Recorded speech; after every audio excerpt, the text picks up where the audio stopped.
ನಮಸ್ಕಾರ ರೀ ಎಲ್ಲರಿಗೂ. ಈ ವ್ಯಕ್ತಿ ನೋಡ್ರಿ, ದುಡ್ಡು ತಿನ್ನಬೇಕನ್ನೋ ಛಲ ಎಷ್ಟೈತಂತಂದ್ರೆ ಈ ವ್ಯಕ್ತಿಗೆ ಒಂದು ಕೈಯ ಸ್ವಾಧೀನ ಇಲ್ಲ.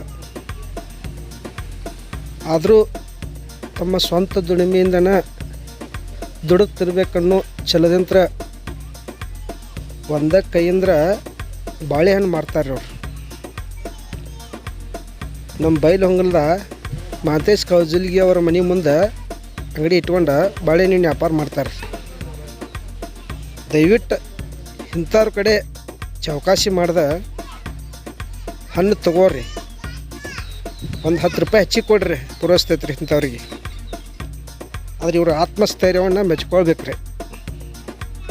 ಸ್ವತಃ ದುಡ್ಡು ತಿನ್ಬೇಕನ್ನೋ ಮನಸ್ಸು ಐತಲ್ರಿ, ಅದನ್ನು ಮೆಚ್ಚಬೇಕ್ರಿ ಎಲ್ಲರೂ. ಇನ್ನೊಂದು ಮಾತು ರೀ, ಎಲ್ಲರ ಕಡೆ ಚೌಕಾಸಿ ಮಾಡ್ತೀರಿ ಮಾಡವಲ್ರಕ, ಇಂಥ ವ್ಯಕ್ತಿಗಳ ಹತ್ರ ಚೌಕಾಸಿ ಮಾಡೋಕ್ಕೆ ಹೋಗ್ಬೇಡ್ರಿ.